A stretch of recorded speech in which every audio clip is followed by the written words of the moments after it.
Hola chicos, Chipupu. Yan. Nagamit ko dito, nakabili ako ng magnet siya. Kumuha na siya, tapos meron lang siyang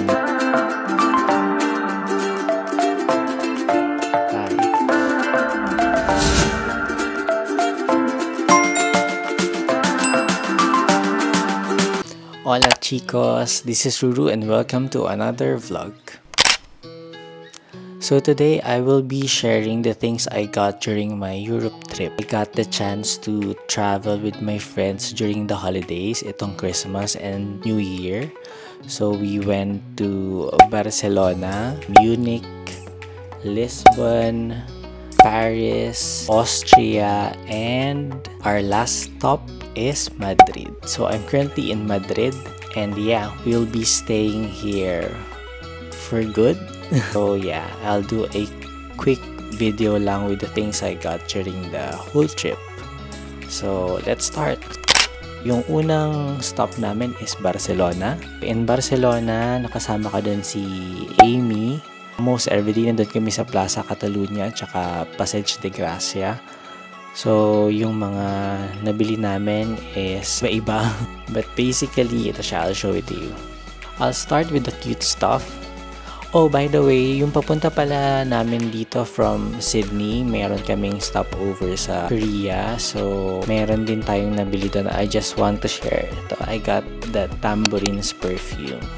Hindi ko pa siya na-open. So, open natin today. Yeah, I'm not sure if ito yung perfume ni Byeonwoo-seok, pero nakita ko to somewhere. Nuha natin yung scent na Hamo. This one.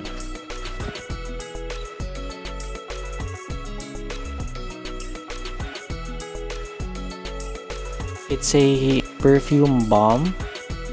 Hindi ang bango niya, guys. So, either lagay mo lang siya dito or dito sa wrist mo. Super nice ng scent. Light and a bit musky. So yeah, that's the first one. So dun sa Barcelona, merong Pop Mart store. So ito yung unang napuntahan namin ni Amy. So I got the Hachipupu Constellation series. So this is Taurus. So actually yung una kong nakuha is Gemini, pero nag-swap kami ni Amy, and ito yung next na nakuha namin, Taurus. Aside from that, ito matagal ko na hinahanap sa Sydney. But dito ko lang din siya nakita, yung Halloween na labubu. Yeah. Cute. And also share ko lang din, binigyan ako ni Amy ng Have a Seat na labubu, which she got from UK pa. Cute. So, during sa stay namin sa Barcelona, nakapag-ikot-ikot din kami. Meron akong target na bag doon. It's a Spanish brand. First plan ko is order rin siya online kasi doon maraming colors. Pero meron kaming nadaanan na store malapit sa Sagrada Familia. This is the Olend bag. Ona Olend bag.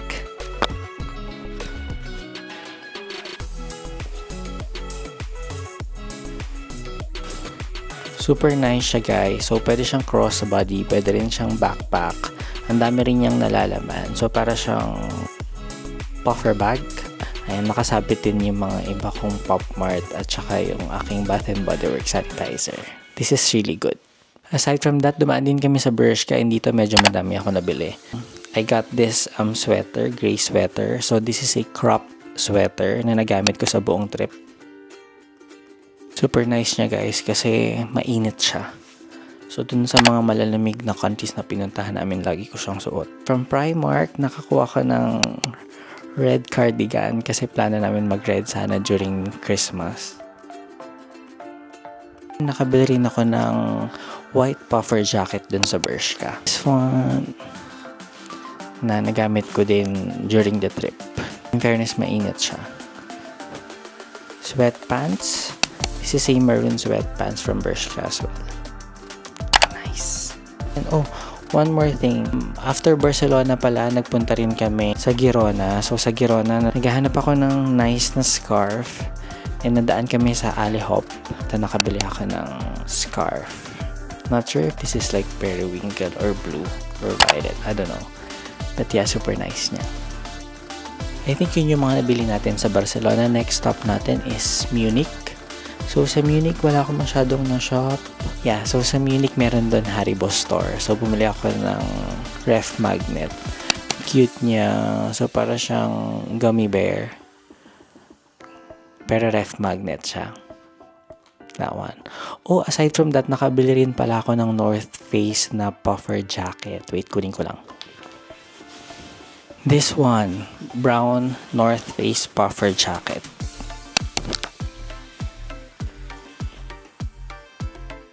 Yung Munich yung pinakamalamig. Nag-negative 3 doon minsan. So, I need to get like a new puffer jacket.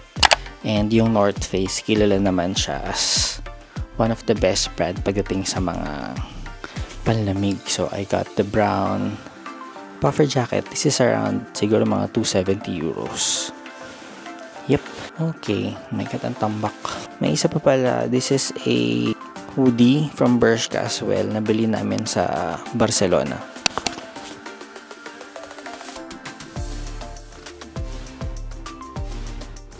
This is a gray glittery hoodie. So, plan ko sana siya suotin during the New Year. But, no. Hindi natin siya nasuot kasi sobrang lamig sa Paris. So, after Munich, dumaan kami sa Austria, sa Salzburg, pero wala naman akong nabili doon. And then, after Salzburg, nagpunta kami sa Lisbon, Portugal. Wala naman akong masyadong nabili sa Lisbon, pero nadaan kami sa Zara and I got this sweater. Zara doon, second na biggest Zara store sa buong mundo. So, yeah, I got this one.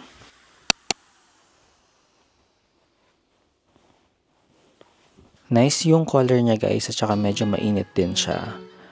I think I got this on sale siguro mga 35 euros. So pwede na. So after Munich, we went to Paris. Pero sa Paris wala akong masyadong na-shop kasi parang 2 whole days lang kami doon.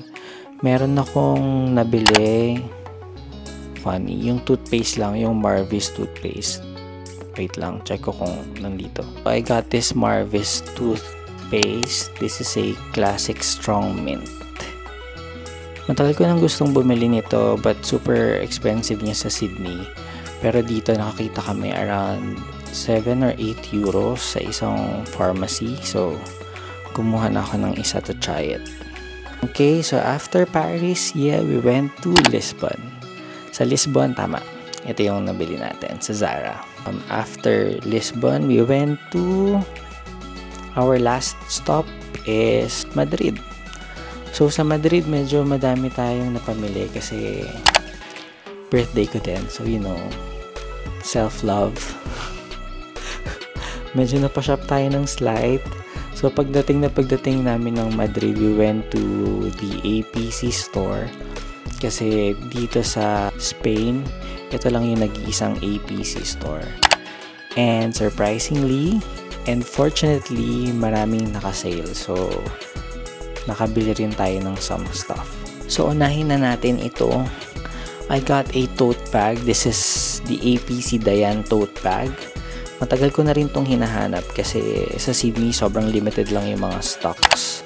So, I got the green corduroy tote bag, which is really nice kasi sobrang dami niyang malalaman.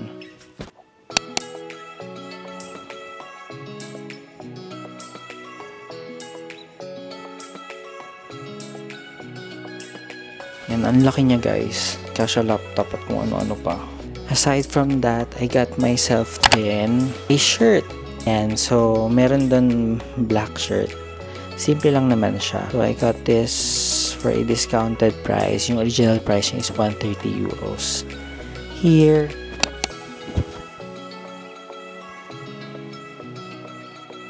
so simple black shirt lang siya tapos meron lang siyang blue na APC logo. Super nice. And ang ganda ng quality guys, ang kapal ng tela. Also, I got myself a black hoodie. Ito naman super simple lang nung style niya. May maliit lang siya na logo sa gitna. Original price is 270 euros but I got it on a discount. Less 30% ata to or 40%.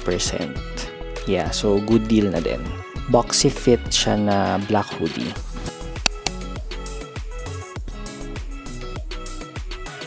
Ayan, super nice. Ang liit lang ng logo. Yep. Ano pa ba? Nadaan din ako sa Uniqlo dito sa Madrid and nakabili tayo ng black sweatpants. Ayan. I think trending din to sa TikTok kasi maganda yung fit niya. Totoo naman guys. Ganda naman yung fit. And also, I got this one from Rituals. So, yung Rituals dito, they sell parang mga home fragrance, parang mga shower gels, ganyan. Pero I got the recovery hand balm. Kasi every time na dumadaan kami sa Ritual stores, tinatry namin to guys and sobrang ganda niya. Yan. Oh, and one more thing. One last. I got this one here din sa Madrid. So, isa siya sa mga popular brands dito for streetwear. Ayan, may box pa. This is from M Studios and I got the crop sweatshirt.